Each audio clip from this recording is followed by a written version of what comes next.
The world has ended, not in one single explosion, but in a slow collapse of order, water, fuel, and hope. What remains is a wasteland ruled by power, fear, and scarcity. And in this broken world walks a man who has already lost everything. His name is Max Rockatansky. Max is not looking for redemption. He is not chasing justice. He is surviving. Haunted by the memories of people he couldn't save, Max wanders alone across the desert, avoiding attachment because attachment means pain. In a world like this, caring is dangerous.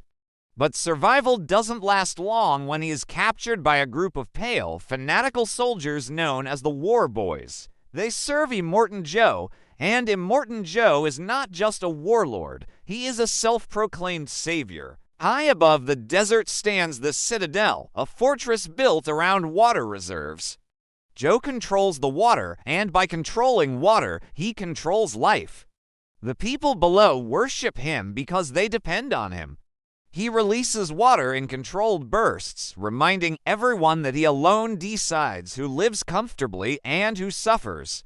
But water isn't the only thing Joe hoards. He also keeps 5 young women imprisoned as his wives, chosen for fertility, treated as property, valued only for the children they might produce.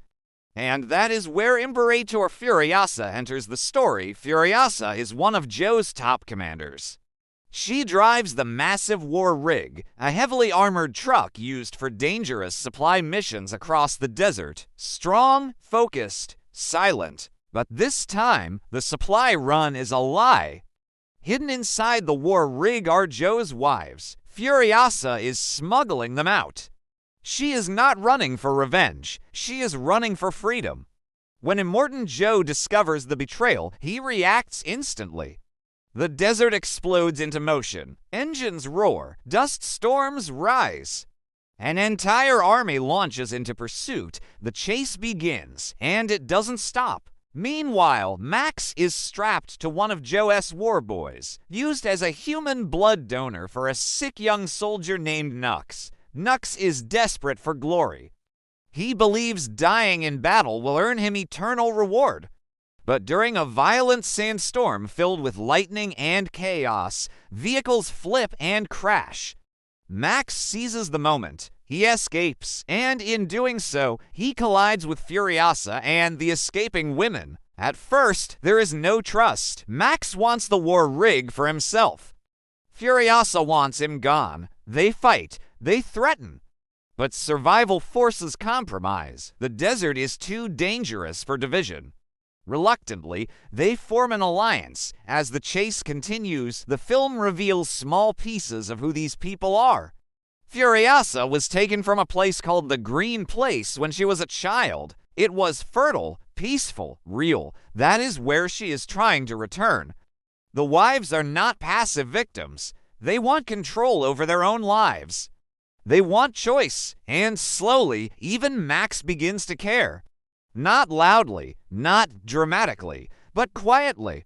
Nux, the war boy once obsessed with glory, fails repeatedly in his attempts to impress Joe. After another failed attack, he finds himself separated from the army and unexpectedly face to face with the wives. Instead of violence, he encounters kindness. One of the wives, capable, speaks to him gently. For the first time, Nux is treated like a human being instead of a disposable weapon. And something changes. The desert becomes more brutal as the group pushes forward. They encounter biker gangs, hostile terrain, and constant mechanical breakdowns. Every mile costs them fuel, blood, or trust. Yet they keep moving because ahead lies hope.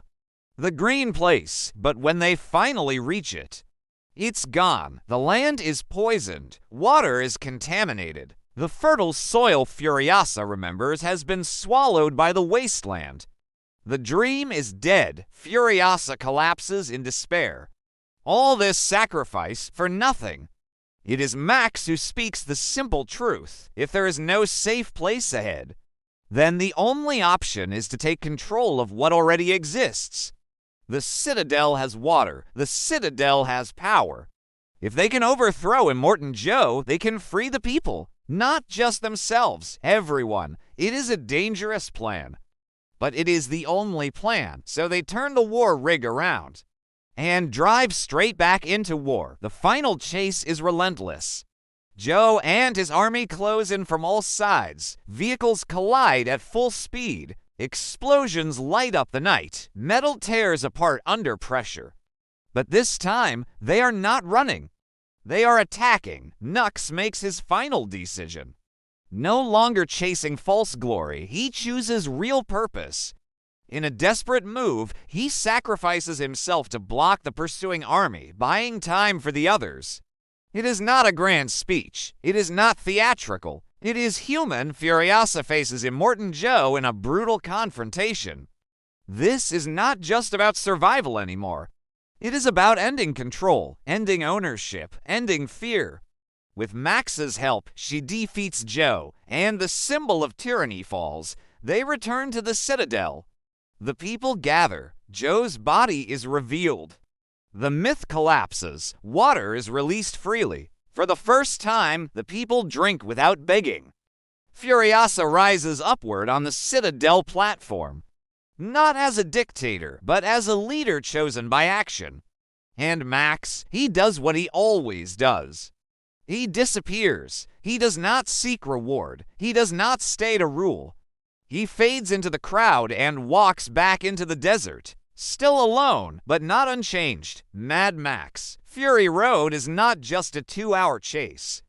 It is a story about reclaiming agency, about refusing to be property, about choosing humanity in a world built on control. It is loud, it is violent, it is chaotic. But beneath the engines and explosions lies something simple. Freedom must be taken. And sometimes the only way forward is to turn around and fight.